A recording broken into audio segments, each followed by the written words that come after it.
Welcome back to Big Boss Mare with Brandy Von Holten. Today, I have a special guest for you. I have someone that's been in my life well before Von Holten Ranch. Okay, so this right here is Karen Cummings. So Karen Cummings has had different roles throughout my life here in Missouri. So I had KTM. So KTM is my childhood horse's last baby. And I had it broke. I didn't know how to teach bridle commands at the time. And I had this lady, I don't even remember her name. She was in her 60s. But I took KTM to her, and then it was too cold. And she ended up having to keep him for a little bit longer. I got KTM back. KTM is my big Palomino. He's the main character of my first children's book. And then, and KTM is a brand of motorcycle because my husband used to race motorcycles. So it was kind of cute because I had a KTM and he had a KTM. Okay, so I got KTM back, and then I'm trying to ride him like 5 to 6 days a week like you're supposed to after you get a horse back out of training, but then nobody ever does that. They just let them sit for forever. Well, I wanted to be different. Well, I was riding KTM and he is a butthole, okay? And I used to go to a covered arena and be able to ride KTM, and he would kick out sometimes. So that was the first time that I met Karen, because I was actually at the arena where she was at, and her and her husband at the time took KTM for 2 weeks, and he needed a little bit more additional training, which now I know that I just needed to be a little bit better leader, but I didn't know what I was doing. I still don't know what I'm doing, but I'm doing the heck out of it. Okay, and you're doing fine. And I'm doing fine. So Karen. I called you my horse's name. You know what's something that's disgusting and weird, and I hate that I do it, but I've done it like a million times, is I've called my husband my brother. And I'm like, stop doing that. Yuck. And I love my brother and I love my husband, but people look at me like, okay, well, we know that you were in Arkansas for a little bit. So anyways, hey, if you just heard that snort, that is Karen, not Brandy. So Karen, I don't even know if you remember KTM. I don't know because I know you were training a bunch of horses. No, don't remember him. Okay. I don't remember him at all. See, and that's okay, because like we have people come through and I remember them if they were rude to me, super nice to me, or if they got me here alone by myself, like if it was during the week, I remember people, or if they're a consistent client, then I remember them. Okay. My husband remembers their vehicle. Like the other night he's telling me, did you see that girl with that flatbed? Did you see her? The flatbed on? No, I did not see the flatbed on her. I didn't. No. You didn't see that nice flatbed on that truck? No, I didn't. I'm like, okay, she's driving a truck like everybody else because nobody drives a car here because they're pulling a horse trailer. So Karen, so she used to be into cattle sorting and team pinning. And then she's competed in one of our all-around cowgirl challenges here. And now she kind of dabbles with some Country Tough Trail Versatility. But she's really just doing that because her friends do it.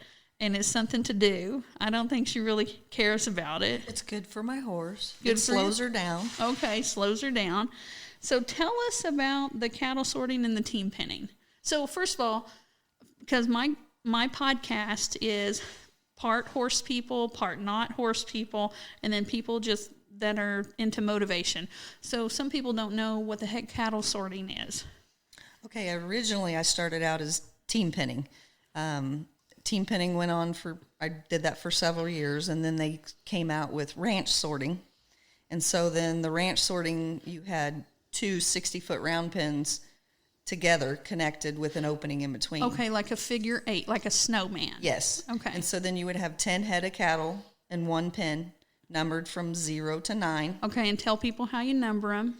So you you got to put them through a chute, and then you have numbers that have... Like a glue adhesive? Well, we use the ones that were reusable. Okay. So we had a chain and then a bungee cord. Okay. That's how we attached ours. Okay, so it goes over the barrel of the belly, and Yes. then you can see it from both sides of their of their stomach. It's on both sides, and it's just a paper product. Okay. Correct. So then that you're in when you're team sorting, when you're team pinning, you have 3 of you, and there's either 24 or 30 head of cattle that you're going after. And in team pinning, so you have 3 cattle to a number. Okay, so there'll be 3 number 7s, 3 number 5s. Correct. 3 number 0s. Yes. Okay. So in team pinning, there's 3 of you, and so they call like number 3. So you have to go find all number 3s, bring them across the line, and put them in a pin within the least amount of time as possible. And you can't let any wrong numbered cattle come across the line. Okay. Or you're disqualified. Okay. So in team sorting, now team pinning is a faster paced event because you got the full arena. So team sorting kind of slows it down a little bit when you put them into those 60-foot round pins, and then you have less cattle. You only have 10 head of cattle instead of 24 or 30. Okay. So it depends on the cattle contractors whether they choose 24 head or to run 30. And it depends on cattle prices a lot of times also. All right. So which one did you prefer? I love them both. Okay. But as far as getting your horse to work, I like sorting a little bit better. Okay. So I would see like it would be really hard for in team pinning, you would have to, the more people I have to depend on in this world, the harder the sport is, okay? And I've said in previous interviews, I'm not a big team sport person because I hate carrying the weight of a lazy person or somebody that's not as motivated as I am. So with going from 2 people in the sorting to 3 people, it would just make me getting another iron in the fire with a person, because then you've got another person and another horse. I like the smallest number of people. I don't know. It's kind of bad because like the whole world wants you to be like, yeah, you're a team player. Well, I'm a team player because like I help all sorts of businesses and stuff like that. But then, at the end, I want to, the lower number of people I have to depend on, the usually happier I am. Okay. So tell me, did everybody have like a different job, or did it depend upon who you had in your group? Depending on who you had in your group, depending on what their horsepower was underneath them, what that horse could handle. Right. Were they good at going in, getting the calf out, or was their horse better standing on the line and keeping the wrong numbered cattle from coming across the line? Okay. So you have to figure out who's better where. The fastest runs I've ever had has been the person in the middle goes, they bring their calf out, the next one's in as you're coming out. I mean, it's a fast-paced thing, and it can be a 16-second run. Okay. That's what won it at the state fair one year was 16-second run. Wow. And that's in and out, in and out, in and out, and on your way to the pin. Okay. And that's you were hustling. You're hustling. Oh my gosh, what a rush.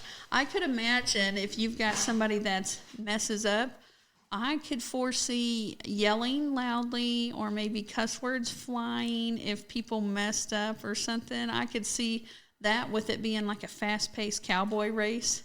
Oh, yeah. Oh, yeah. Oh, yeah. There were some throwdowns. Yeah, there was. Lots of arguments. Well, I know just my husband and I working cattle. We have 10 head. We got a bull. Plus, we've got all the babies on the ground. So we're sitting at 21 this year. And then we've got one from last year, a steer from last year. We call him Freezer Meat, because that's what his job is going to be. Okay, and that's his name. I've had one named Floor Mat before because he sure was pretty. I wanted to make him into a floor mat. Hopefully nobody's listening to this that's like, oh, I'm gonna call PETA. I'm gonna call PETA. But I mean, we get elevated, and we got this little bitty group of cattle, and it's usually just me. I'm muleback, and he is on the ground with a cattle stick, and we still get upset at each other. It happens. Oh yeah. So, all right. Did you win money? Did you win buckles? Did you win saddles? What'd you win? Ribbons, titles? I I haven't taken count of how many buckles I've won in team pinning. Okay. So you like double digits? Or Probably. it-ish? Okay. Yeah. I used to get one every year. Okay. And sorting, we also had, you win a lot of money. But not big money, right? Nothing with a comma in it or roughly or around that? You can? You can if you go to the USTPA or the RSNC shows. Oh, yeah. Okay, so, hey. You can make $7,000. I missed an opportunity one time team pinning, and we were in Oklahoma City. Or not Oklahoma City, but, the great big arena, Guthrie. Okay. We were in Oklahoma. Guthrie in that great big huge arena, and my horse locked up in the hole when we were team pinning. I mean, we were gonna win $7,000. Yeah. And I think we were at 18 seconds when we got to the pin, and they come around the pin, and I came up in the hole to block the hole with my horse, and he just locked up, and the calf just went flying past us. Oh man, and you were like, I was sick. Sick. The ride home was a long one.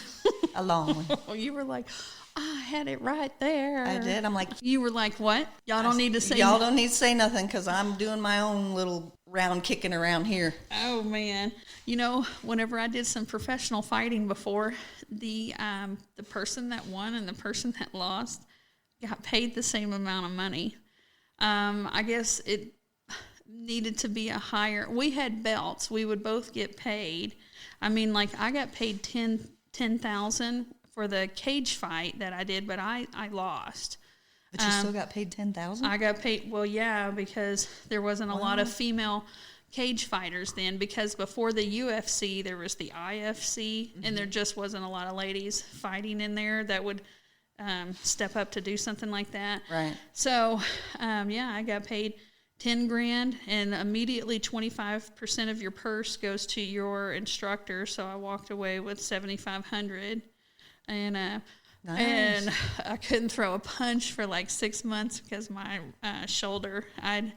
I was a stand-up fighter, and I was going against a ground fighter, and I had been working on ground fighting, but she had ground fought so much longer than me that I dominated, and then on the ground it took her a while for me to submit, but she had to get stitches. That was my one, and I didn't have to get stitches. So, did she do an arm bar on you? She had something where the back of my hand was beside my shoulder, and then she pulled that hand down, and you raise the elbow up. It's called a branch up, and it just, that shoulder. And she was actually extremely nice, even though she was bleeding all over me because she was on top. But she did it slow because it could have just ruined me for forever. But they were taught to do it slow when you're training, because you're really getting your training partner in a bind, so you don't do it fast. So you train it slow so then the person can tap. And I had to tap. Oh, you know how hard that is to tap, because you're just like, no, and then you're like, not giving up. Well, I think my shoulder's breaking. I gotta give up. I gotta give. Oh, I don't like that I tapped. Oh, yuck. Because then that person, she owned me because I had to go tip, tip. And then as soon as they tap, they basically get bulldogged off of you by the head ref in there because you're in an octagon. Right. So, anyways, your $7,000 sounded a lot more fun than my $7,000. Yes. But it was a big rush. Boy, I headbutted her so hard that I cracked her eyebrow open. And then it was gross because she was, bleeding everywhere. Oh, yeah. I don't know if you've ever had a cut on your face or anything, but it always looks a lot more dramatic than what it is. Yeah. I would rather win $7,000 doing pinning. Yeah, me too. Boy, that was so much fun, though. Yeah, I fought in, I think that one was Shreveport. Okay, Louisiana. Either that or Baton Rouge, but I'm pretty sure it's Shreveport. Yep, that was back in the day. At that time, my fight name was not Glamour with the Hammer. Then I was the Lumberjack. Okay, Lumberjack. You haven't told me the Lumberjack story. Yeah, I was the Lumberjack whenever I did kickboxing and cage fighting, because I brought my back leg straight up, and I brought it down, and my heel got stuck in this lady's collarbone. So it was like, okay. So they had to stop the fight to raise my leg to get it out of her collarbone. So I was the Lumberjack before I was Glamour with the Hammer. Yeah, I know. Isn't that weird? Could you imagine calling me the lumberjack? No. You see me I'm in Marshmallowville right now. Okay, I'm like the happy marshmallow. Like, oh, we're doing 50 plus chicks in the sticks, and you come here and do massage therapy now. Yes. And you finally got me trained to not call you a masseuse because apparently masseuse means happy endings or something like that. Yes. It's kind of got like a bad Bad rap. And so now you're a massage therapist. Yes. So you've got a big horse background, and then you do echocardiograms, and you've done that for 23 years. Yep. 23 years seems like that's how long I fought for, is 23 years. So you're an echo tech. So tell us, here we go. Okay, so you have been an echo tech for 23 years. So tell us what an echo tech does. So it's ultrasounds of the heart. And so when somebody may have chest pain or have had a stroke or shortness of breath, high blood pressure, COPD, circulatory problems, they might have sepsis. Sepsis can cause you to get a clot in your heart. So we can actually see clots pop up and attach to your valves, certain valves. Okay. We can see fluid around your heart, which, that's a sign of congestive heart failure when you have fluid around your heart. So shortness of breath kind of leads you, okay, we need an echo. Oh, well, you've also got signs of congestive heart failure. Well, have you ever been looking at somebody's heart and they literally are having a heart attack? Yes, I've actually been scanning somebody's heart and they were dying. Whoa. The heart was actually beating slower and slower until it finally stopped. Oh, no. Yeah, it was not good. Oh. The smallest heart I've ever scanned was a newborn baby that was premature. He only weighed 13 ounces. Okay. And I have a smaller probe it has a smaller footprint for doing babies. And I was scared that I was going to hurt the little, you could see through its skin. Oh, no. So it was, yeah. But that's the tiniest one I've ever scanned. And then. All right. Okay. So tell us some things that you've seen. The worst thing I've seen was he was 40-some years old. He was a drug user, had used meth for years. His teeth had went bad from meth use, and he needed his teeth removed. Well, he came in with a bad infection. When I did his echo, it was the worst vegetation that I've ever seen. Vegetation, you mean like bacterial growth? Bacterial growth, and it was covering the entire right side of his heart. So it was flipping to his right atrium, to his right ventricle, flipping through his tricuspid valve, and it was just huge. So I put my probe down, went to the nurse's station, and I'm like, okay, this guy needs to go to the city because I'm in a rural hospital right now. Okay. I'm like, he needs to go somewhere where he can have surgery. He needs this thing removed. And they're like, no. We've got to do antibiotics and all this. And I'm like, okay, well, he can't be up moving around. Yeah. Because if that dislodges, he's a dead man. Right. Well, 3 days later, he was a dead man. Oh, man. So, yeah, that was one of the worst ones I've seen. And then I've been into surgeries. I've had to go into surgeries when they have open heart surgery. They put a tube down their throat, and then they'll call us over and say, hey, we're ready for you to look at this valve. And so then we go over with our machine, and the surgeon will go over it with us. But we'll look at the valves, and those surgeons won't leave until that valve is absolutely perfect. Okay.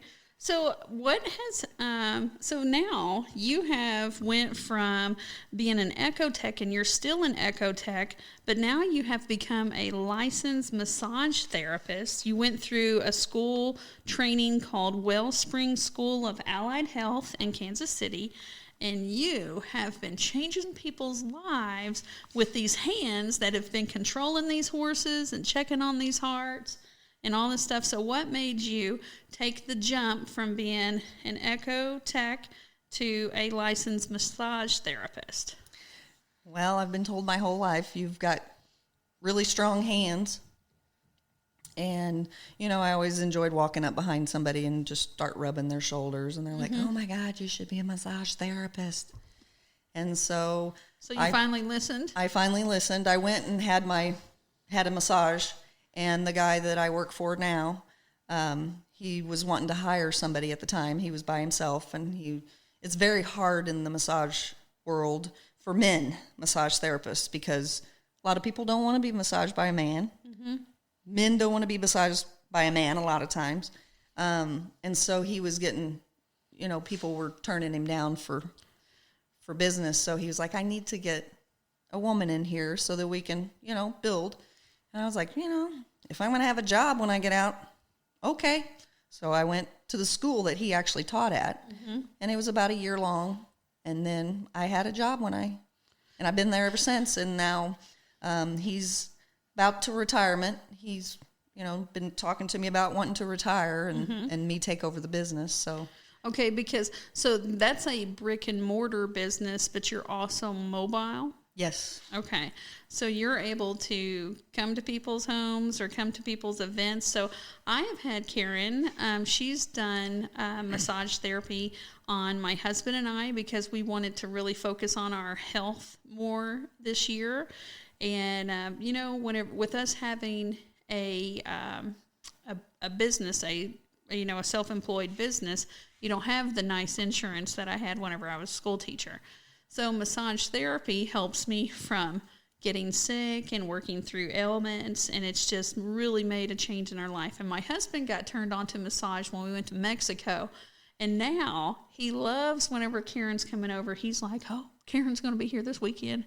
Yay, she's coming to a CT2V, or yay, she's coming to our Chicks in the Sticks. And now with our Chicks in the Sticks, these all-inclusive women's events, it's a Big Boss Mare production. We have it where these ladies from all over the United States, we have people this weekend here at a Chicks in the Sticks. That's why I'm able to do this podcast with Karen. We have ladies from Nebraska, Illinois, Missouri, Wisconsin, Kansas. I don't know if I've said Iowa, but there's Iowa and Lots Illinois. of Iowa. A lot of Illinois. Yep.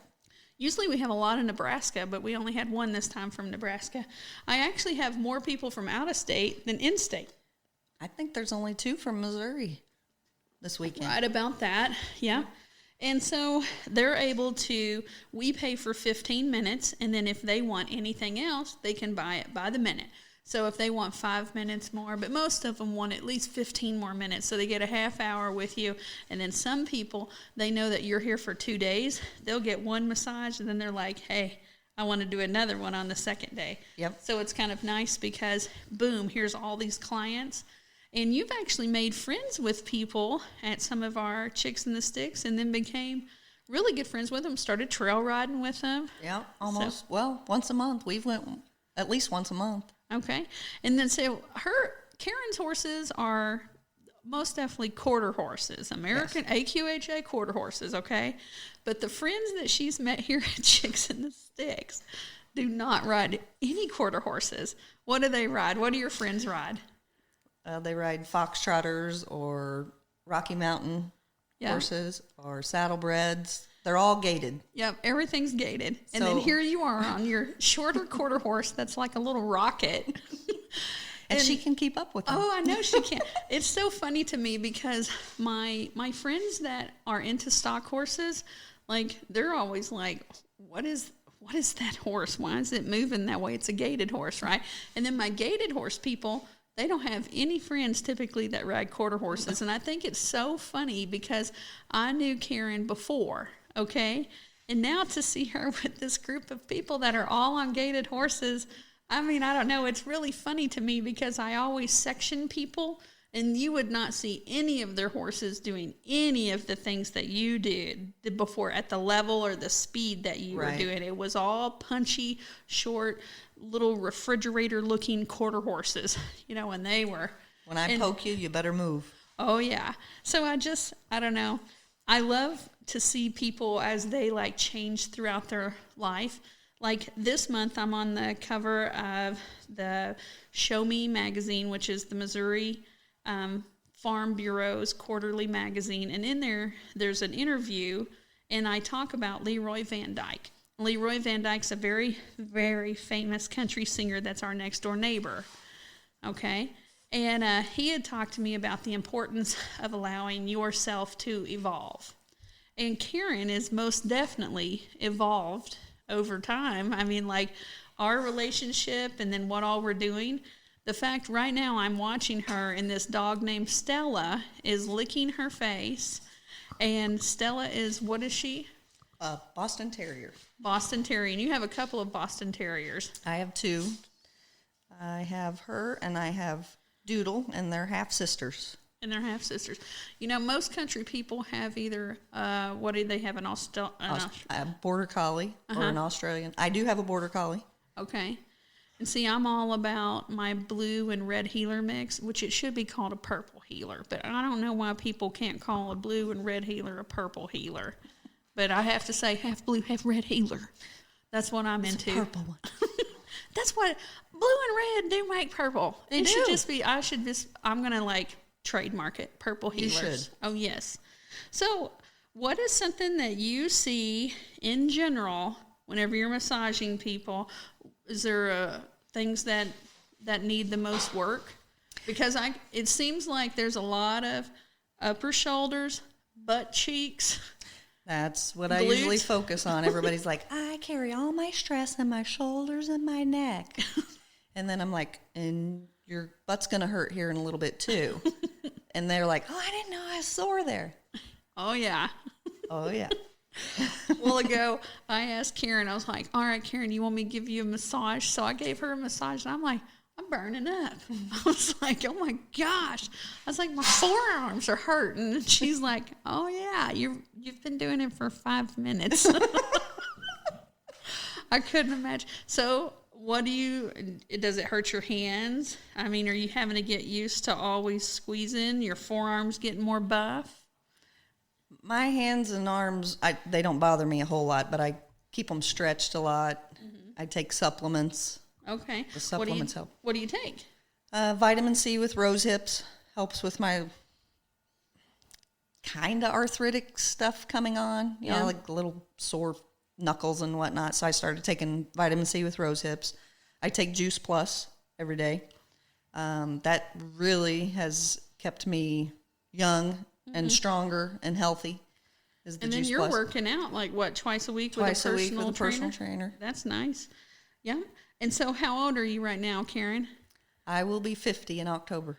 50 in October. Okay. You'll be able to come to my 50-plus Chicks in the Sticks, and you're like, I'm too busy making money at it to come to it.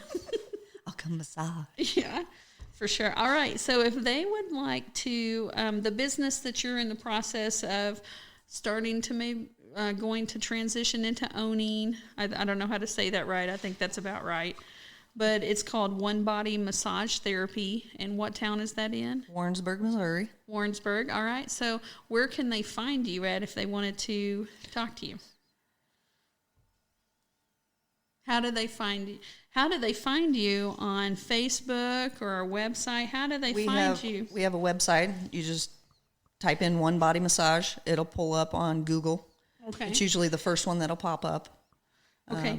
What's the logo look like? Looks like somebody massaging somebody. Okay, like stick figures, like those flowy stick figures? Kind of. Like that? Okay, is it a circle or a square?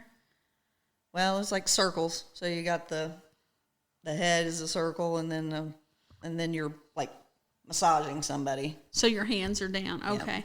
All right. So you think that you're going to do this right here long term? You're going to do both of them long term? What do you want? What's your goals with the Ecotech and with the massage therapy?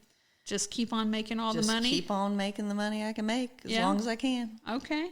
Well, I know one thing. It sure has made my life a lot better, and the people that are at Chicks in the Sticks are just like, hey, is that lady coming? Is that lady going to be there? And I'm like, yeah, that lady's going to be there.